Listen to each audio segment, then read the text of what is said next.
is up, friends? It is the week after Easter, which means it's our third Live at Thrive, and I am glad you're here. If we haven't ever met, my name is Martin Leathers. I'm the Gathering Students Pastor, which just means I get to hang out with all of the middle schoolers and high schoolers at the Gathering, and I'm glad you're here. I mean, not here. This is not a good place to be because we're distancing, but here, on the stream. And we've said for the last couple of weeks that one of the things that we wanted to make sure that we do is check in and be real with one another. So if you will go into our chat and let us know how you are doing in one word today. Just one word. How's everyone doing? How is your heart? Are you feeling excited? Are you feeling bored? Are you feeling frustrated, angry, overjoyed, hyperzealous? I don't really know what that word means, but are you feeling that? If you are, I hope that that's a feeling that is going on. How are we doing? By the way, we said that tonight was going to be school spirit night, so we know that school year is, off for the year, at least in person. And that kind of sucks. So we thought we would just celebrate our schools. So I hope you're wearing like your school colors, wearing something from your school. This is like the one Live at Thrive where I get to wear my FU shirt, Go Furman University. If you're looking for a great school, it's the best place to be. I mean, come on, you get to go to FU for the rest of your life. It doesn't get much better than this. But as you get to core groups, I hope you're wearing something that reflects your school. I know life is hard right now. There's no doubt. So we got some excited. It's pretty good. That's technically 2 words. Happy about the weather is 4 words. That's not how this works. Also, you realized you misspelled weather. That's good, Mark. Grace, excited. A lot of excited. What is everyone excited about? Like, that's cool. I would love to hear about what everyone is doing that's so exciting. That's like the coolest news in the world. And while you're doing that, I'll just always add that if you want to know what's going on with Gathering Students, the best places to do that right now are right here on our Instagram. Give us a follow. We're doing stuff throughout the week, or here on YouTube, like right here where we are right now. We're going to be doing some new things, hopefully in the next couple of weeks, interviewing maybe some of you guys and kind of acknowledging this kind of sucks, but also having a little bit of fun with it. So if you have a costume where you are quarantined, distancing right now, and you might want to be on YouTube, let me know. Shoot me a text, send me a DM, send us a DM at Gathering Students, and we are trying to put maybe something together, just have a little bit of fun with this weird season that we are living in. Soar, cheerful. I'm excited about Thrive. Phoebe, I love that. I think that's the right answer to that. It's the right way to be. Cheerful is good. Cheerful is a sunny feeling. So every Thrive, we've been trying to have a little bit of fun, and not just obviously be me talking, but more than anything, letting this be kind of interactive and us having some fun. So things like the chat. And speaking of the chat, we're going to play a little game called Destination Unknown. It works kind of like the emoji game we played a couple weeks ago, but here is how this works. Destination Unknown. On the screen is going to pop up a picture of a famous location. It's going to be somewhere that everyone should know. And the first person to type that into the chat, well, they'll win. It's pretty much that simple. So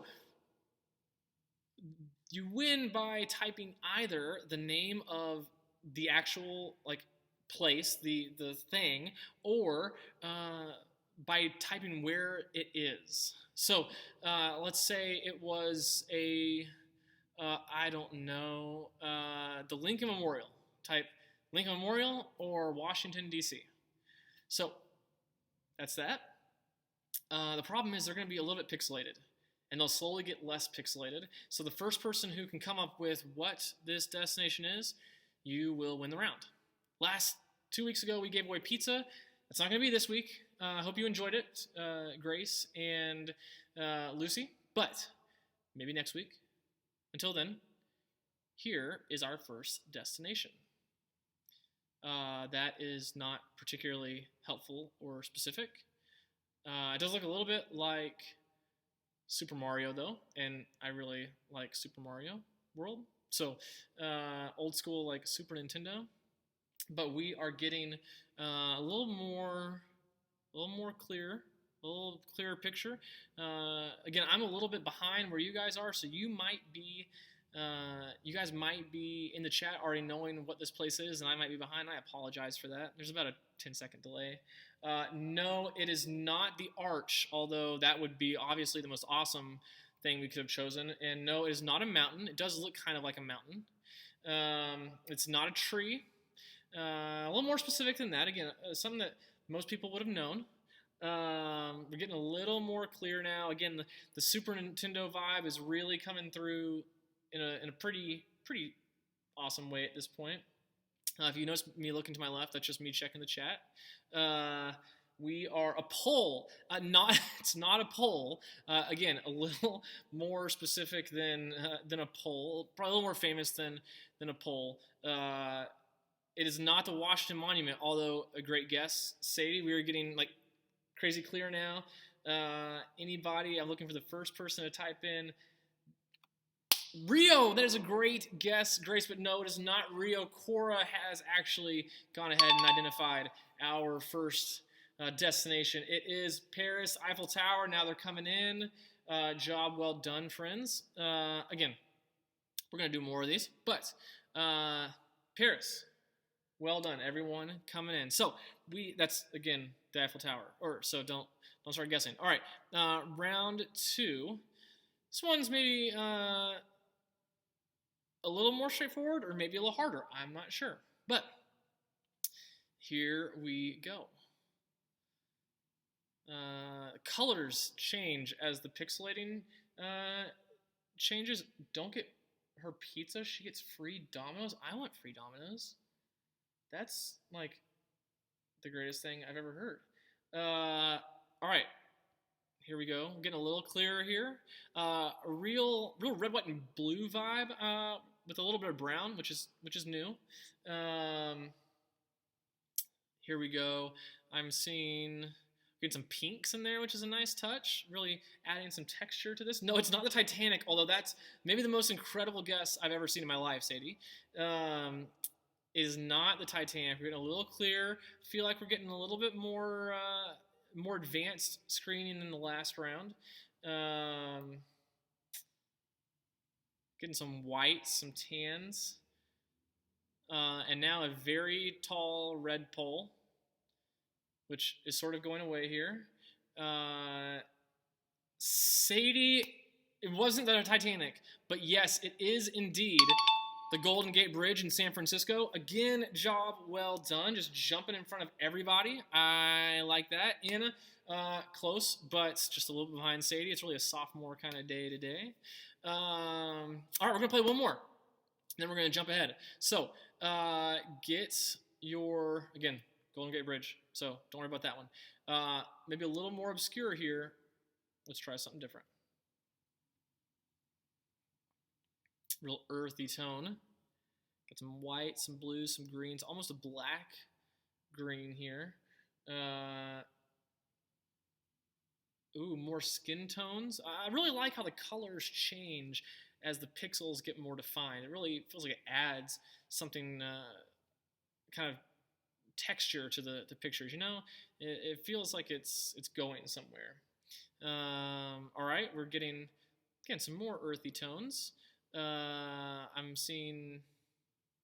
I feel like Bob Ross here analyzing paintings, and we're looking at squares in like a 10 by 20 frame, which is kind of weird. But looking at the chat here, what are we saying about this? It is not grass, Alexis. Although that's a really good guess. I feel like no, it is not grass. Getting a little more defined here. Ooh, kind of looks like a person laying on grass. Minecraft. I mean, say that's a great guess. It's not Minecraft, but really funny. I like the use of humor today. I didn't know that Titanic or Minecraft were going to be guessed today, which is pretty awesome that both have. That makes my heart pretty happy. Mark, yes, no, but it's not that. Let's get a little clearer here. Some more. It's kind of like those puzzles. Has anyone been doing puzzles during quarantine? I've been doing a lot of like 1,000-piece puzzles, and it's really hard. Alex Turley. No, Jessica is not. Jesse Lennon's not in Paris. We've already done Paris. But Alex Turley coming through in the clutch. It is the Great Wall of China, the only thing that can be seen from space that was man-made. So job well done, Turley. No, not Europe. No, let's see. 2 Mount Rushmore guesses. Mount Rushmore was actually one during the middle school live at Thrive, so maybe we should have added that to spice it up a little bit. But job well done, friends. So I said this last week, that for the next couple of weeks, we are going to be doing, sophomores crushed it tonight, by the way.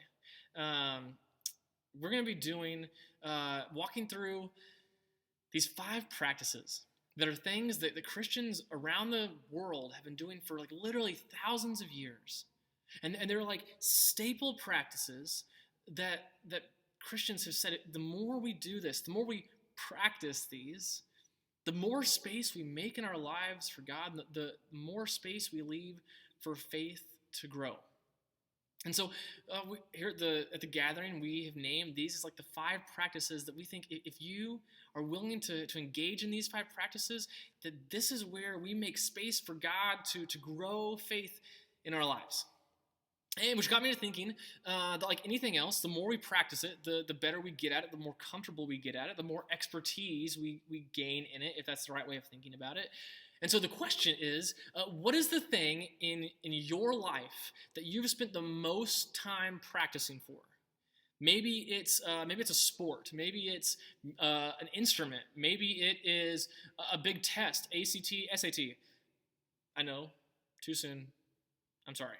But what is the thing in your life that you have spent the most time just sitting down practicing? I've been doing a lot of practicing, I said this a couple weeks ago, of my ASL. I was taking ASL classes trying to learn how to sign, and that's been a thing that I've been practicing a bunch of. When I was in high school, I would just sit in a gym dribbling a basketball because all I wanted to do was play college basketball. I was short, I couldn't jump, I couldn't shoot, and I couldn't dribble that well, but I was committed to practicing over and over and over again. So what are the things in your life that you have spent the most time practicing for? Let's see here. Art, yeah. And a particular kind of art, or just art in general? And there's art is a lot of things. Let's see here. What are we practicing here in our high school live at Thrive? Probably art, volleyball. Yep. I feel that. What else do we? Baking. Yeah.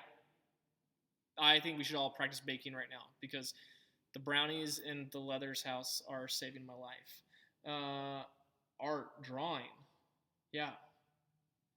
That was going back to the clarifying what art have you been practicing? Theater. For sure. Yeah, so we think that this is how we think about these practices. Lacrosse. Yeah, this is how we think about these practices of faith. That the more we do them, the more comfortable they become, and the more they allow faith to grow. I mean, it's like dribbling in basketball. I started trying to dribble with my left hand because it's the hand I'm not good at dribbling with. And you start at the real basics, just up and down. And then you start trying to dribble between your legs and behind your back. And the more you do it, the more comfortable you get with it. And that's what we think about faith. And the more we do these 5 things, the more space we give God to help our faith grow. Theater practice, yeah, more theater. And so here at the gathering, these 5 practices that we've identified as things that Christians have done forever are prayer, serving, learning, worship, and giving. And tonight we're talking about prayer. We're starting with prayer. And prayer means a lot of things to a lot of people. When I was, let me ask you guys actually, before I start, what does prayer mean to you? And I know that's kind of a loaded question. There's not really like a right answer to it, and we all kind of come at that a little bit differently. But what does prayer mean to you? And while you're typing that in, when I was in middle school and high school, I thought that prayer was a lot like a magic 8 ball. And I hope you all have used magic 8 balls. I hope these aren't like things that were like things that boomers like me have used. But what you do is you ask, a question, and like, am I going to make the football team? That was a really big deal to me in 8th grade. And it would say, reply is unclear, which is not helpful because that's not a real answer, or doubtful. And I thought that's how prayer worked. Like God was like this magic 8 ball, and I would ask for the things I wanted, and God would either give them to me or not give them to me. It was kind of like, say, God, I'd really like to make the basketball team. Like I said, I made it freshman year, and then I stopped playing. Or, God, I'd really like this girl to say yes if I ask her out. Or, God, I'd really like to get this job that I'm applying for so that I can go buy gas so I can take that girl that I wanted to ask out, see note 2, on dates. I made this like to-do list for God, and I said, God, if you would really be great, I would love all these things. And this is, I think, how prayer works. I shake up my prayers, send them to you, and you send some of them back. Let's see here. Outlook is not great. That's how I thought God worked. That's how I thought prayer worked. Time to reflect and ask for things you need in your life. Yeah. So that's how I thought prayer was me asking for what I wanted and God giving me some of it. And what I've learned over the years of following Jesus in my life is that I think prayer is something so much bigger than just asking for what I want. What I've found is that prayer is a lot more like a conversation and a relationship than a to-do list for God. And just like any relationship we have, the more we talk, the more connected we feel. So, with that being said, like the first time we pray, it might feel a little weird because just like when we meet someone for the first time, it's like, I don't really know what I'm doing with my hands, and are you cool or are you kind of a weirdo? And I don't really know, we don't have much going on here, we don't have much chemistry. And the more you talk, the more you get to know someone, the more that feeling goes away, the more you feel like you're connected with the person that you were in a relationship with. And it's the same way, like if you had a friend that moved away and used to be really, really good friends, but over the years, you like talk less and less. And when you talk, sometimes it might be like you pick it right back up and you're like, yeah, we're still good. We know everything about each other. And other times, like, hey, we haven't really talked in a year, and I don't really know what's going on in your life, and it's going to take us a second to kind of find our step again. Just like prayer. That's why we call it a practice. Because the more we do it, the more comfortable we find ourselves feeling with God. I like to pray by journaling. Yeah, I do the same thing. I love praying by journaling. And one of the things that Jesus says is that the key to praying, one of the things that Jesus is so clear about is that the people who have the hardest time praying are actors. And Jesus wasn't talking about like, people on the stage, but the word Jesus uses is for people who wear masks.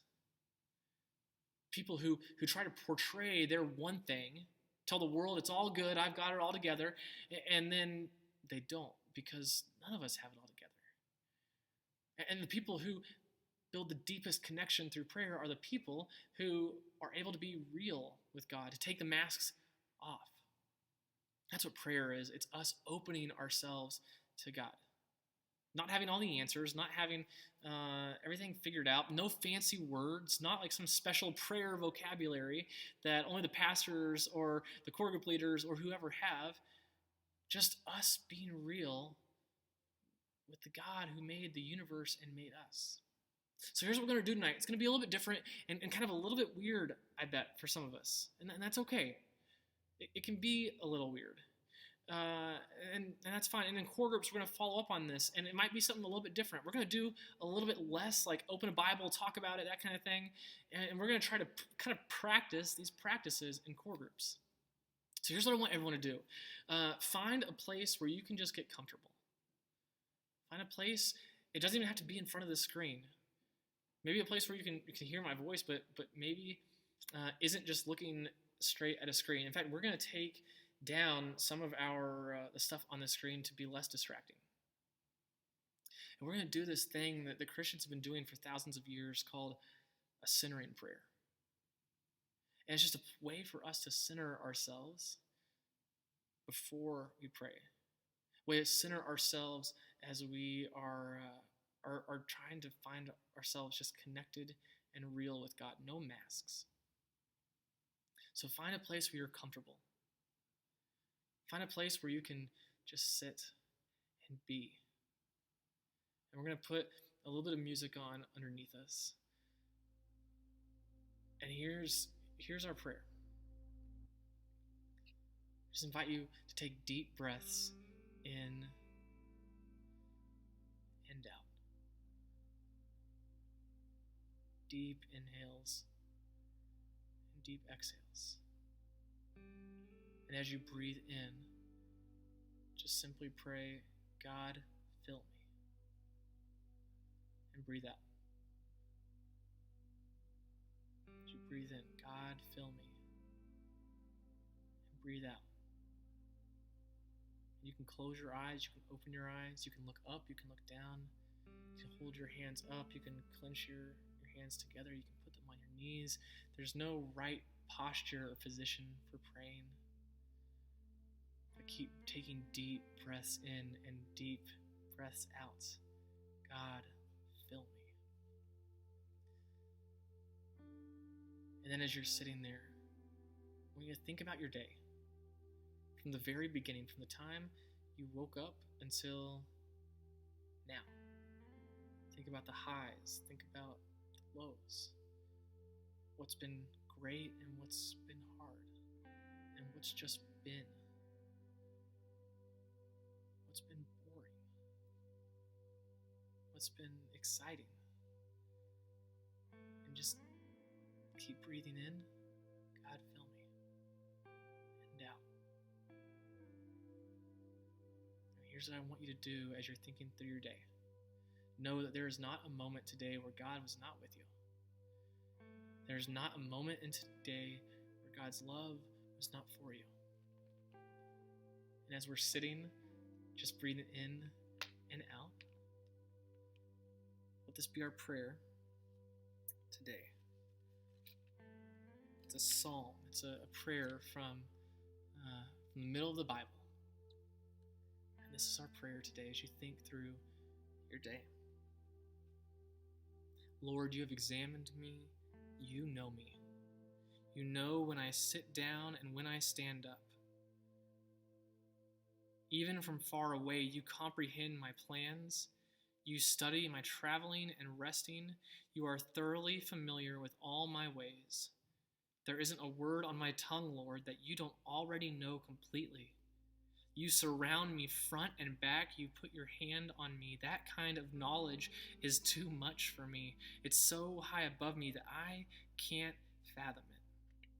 Where can I go to get away from your spirit? Where can I go to escape your presence? If I went up to heaven, you would be there. If I went down to the grave, you would be there too. If I could fly on the wings of the dawn, stopping to rest only on the far side of the ocean, even there your hand would guide me. Even there your strong hand would hold me tight. If I said the darkness will definitely hide me, the light will become night around me, even then the darkness is not too dark for you. Nighttime would shine bright as day, because darkness is the same as light to you. God, your plans are incomprehensible to me. Their total number is countless. If I tried to count them, they outnumber grains of sand. If I came to the very end, I'd still be with you. Whenever I feel my foot slipping, your faithful love steadies me, Lord. When my anxieties multiply, your comforting calms me down. As we close this prayer, as we're taking deep breaths in, God, fill me, and deep breaths out, My prayer is you would know there is no place that you can run where God isn't. And that prayer is our setting aside some time to be reminded that God wants our realest selves. It's our time to be reminded that God is with us. I'm glad to be with you guys. Amen. So I know that might have been like a little bit weird, and that's okay. In core groups, we're going to do something a little bit similar, and it might be weird too, and that's also okay. But here's a couple of things before we send you to core groups. First is, some of y'all have heard this, and it is bummer news, but our high school mission trip and Camp Barnabas have both been canceled this summer. Camp isn't going to have any campers there at camp to keep kids safe. And Next Step has decided that they just don't want to risk any of the people in their communities getting sick. So all these decisions have been made so that people can stay safe. This is the thing that I have been desperately hoping we wouldn't hear, because I can't wait to go on those mission trips every summer. They're a place where my faith is illuminated, where my faith catches fire with you guys. So we're talking about what we might do here in St. Louis this summer. We're trying to figure out when we'll be able to get together, what that might look like. So stay with us. Some emails probably went out to your parents this week. You all probably heard this, but I just wanted you to know that this summer our high school mission trip and Camp Barnabas have had to be canceled. I am grieving that. That is how I'm feeling today. That's my realness today. And so before we break off to core groups, here's the last thing I want to offer. We put this on Instagram the other day, so you might have seen it. But we're doing this thing called the 14 Days of Real Challenge. And it's really straightforward.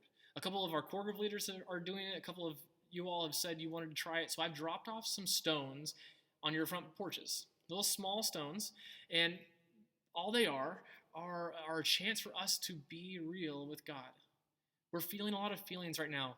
Proms have been canceled. Graduations are up in the air. There's no more classes. I get it. And this is kind of our way to be real with God, with ourselves. So if you send me a DM or gathering students on Instagram, or add it in the chat, shoot me a text, I will bring you 14 stones. I'll put them on your patio so we can keep our distance. And on one side for the next 14 days, just write one word to describe how you're feeling.